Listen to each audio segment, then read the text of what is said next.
wasn't sure which pain was worse, the shock of what happened or the ache for what never did. Mi mamá es como un pétalo de rosa, pero fuerte como una roca. Tired at the end, but keeps on going, siempre se olvida de ella misma. She worries and has sleepless nights, but she's always full of hope. She gets impatient, yet manages to be patient. Ella nunca se rinde, siempre encuentra una manera. The pillar of my family. Ella es increíble, a wonderful human being. I cherish my days con ella a mi lado.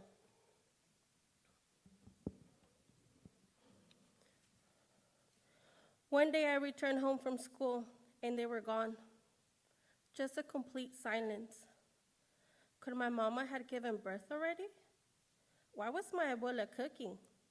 Como pasaban los días, nadie decía nada ni preguntaba. All we did was listen to abuela for the next 2 weeks. Kikiriki, kikiriki.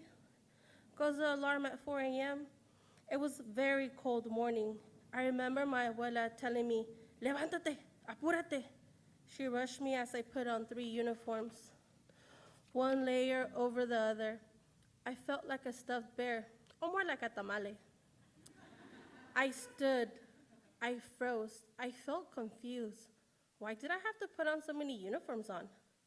We hurried out the door and realized it was pitch dark. I couldn't even see the next street light. Not asking where our destination was, I followed her until we arrived at my school. It hit me like a bucket of ice cold water. It was a big treat my teacher had been talking about all year. I finally get to meet the SeaWorld. How can somebody be here this early? I asked myself. The rooster hadn't even sang. I saw a big black bus that had a skinny dog logo on the side of it. I remember telling my abuela, "It's a Greyhound, Mama?" I saw all my kindergarten classmates moving like snails. Buenos dias, Maria. I got no words, just a deep stare. Boom! Could my mother had paid my trip? No, she was gone. Does she even know I'm alive? Or that she had left me behind? Did Christmas come early? Or was it Los Reyes Magos? When the sunrise approached, it was beautiful. The skies were yellow with a combination of red, with a light touch of orange. All I wanted was to be like Sleeping Beauty, but I was more like a dark knight, ready for the battle. All of a sudden, the bus stopped, and the doors opened. 2 white men boarded the bus. They had perfect olive-colored eyes with pink cheeks like a Cabbage Patch doll. I stayed calm as my abuela held my hand tight. They started asking for documentos, documentos. Abuela pulled out the black book with a nice gold stamp of an eagle, just like our flag. Could that be the golden ticket that takes us to the land of dreams? When the bus started to move, my abuela me dijo, "Bienvenida al otro lado, mija, donde tus sueños se hacen realidad." I remember hearing on the news how a lot of people, mothers, kids, husbands, anyone will lose their life attempting to cross to del otro lado. Why were people escaping poverty when they would die on the way? How can they leave it all behind and not look back? What could I have meant? This was my ticket to a better life? Could this be the place where my mama and my sister were? A storm was happening of mixed emotions, yet I noticed no taco stands or no stray dogs, no dirty roads, no old cars polluting the air. I could breathe the freshly minty air. Nana, ¿es this the SeaWorld? Sí, mija, pero tengo otra sorpresa. I watched as we arrived at the parking lot. So many cars, so many people. We gathered outside the bus. I saw massive long lines. I thought my day had ended. Then I found myself entering this new world.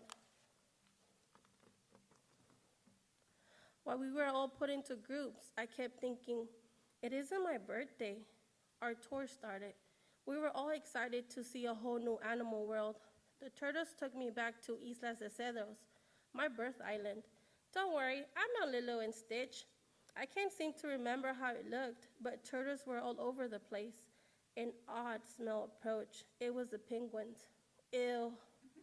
I knew I didn't like their smell. I knew why they were kept in the Arctic. The polar bears were my favorite. Or maybe it was the orcas, a big black and white whale that did tricks to eat. As we continued to look at all the animals, Abuela told the group leader we had to go to the restroom. Then she said, "Apúrate, que tu tía está esperando." I felt like years had passed as I was waiting in the bathroom, but it was only midday. We still had half the park left. The group was waiting outside. Abuela told me not to get out, so I waited inside the bathroom. I could hear her telling the group leader they didn't have to wait for us, that we would catch up. She then came back and told me my tia was going to pick us up. Who is this so-called aunt that I haven't heard of? We sat on the sidewalk waiting for her. I remember counting how many yellow cabs passed by. Suddenly, a gray car approached us. There it was, my Aunt Kitty, white pale skin, black wavy hair, red mini lips. Hola, tia, and a fake smile was how I presented myself. I wasn't sure what to say or how to react. All I wanted to do was to figure out if this was where my mother was. The same sunrise was now going in, and the big white moon was starting to show itself. These were longer roads than back home. No dirt, no dogs. As we stopped to pull into the driveway and I was getting out, I saw my mother. I remember her Pocahontas hair and her brown cinnamon skin. I ran up to her and remembered that I had mixed emotions. I wasn't sure if I was happy or mad. I didn't know I had a lot of questions. Why did you leave me when I was so small? How could you? How could you be so selfish and only think about yourself? Expectations always hurt. Life is very short.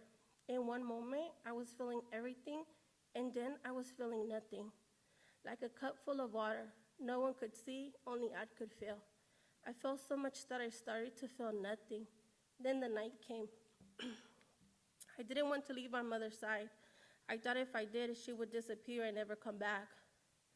My mother asked if I liked my surprise. I told her yes.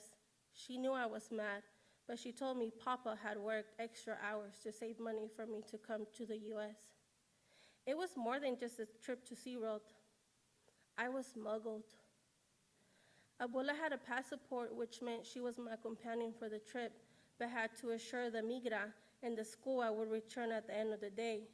But I didn't return. When Abuela returned back to Mexico, no one asked questions. They just kept rumoring that she had smuggled her nieta to the U.S. My parents didn't want a coyote to cross me over the U.S. I was happy that my story had a happy ending and that I didn't appear as a hot topic on television. I suddenly heard the baby cry. Mama grabbed the baby. She started to approach me. I was scared. Then she started telling me a story.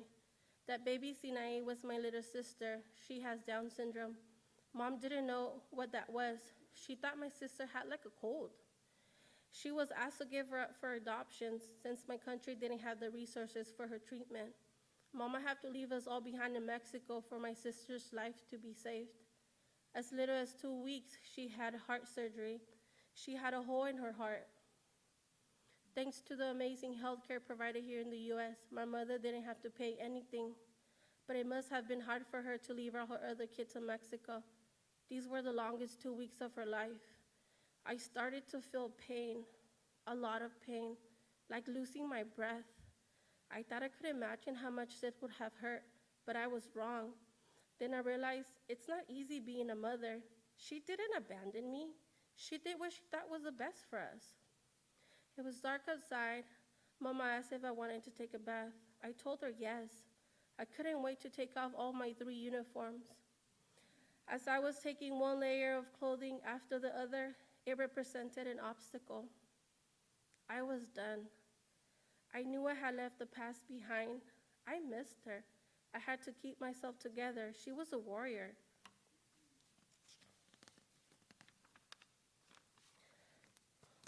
She told me she had missed my cinnamon skin and my long Pocahontas hair.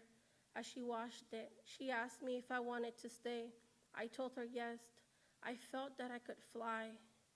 As we prayed for the rest of my siblings and my father to arrive safe, that was my first day in the USA. I felt like a lifetime and only 24 hours had gone by. I missed her smell and warm hugs. I thanked my grandmother for my surprise. I was very thankful for my abuela had brought me to see my mother in the U.S. I remember repeatedly thanking my mama for bringing me to the United States over and over, to the land of dreams.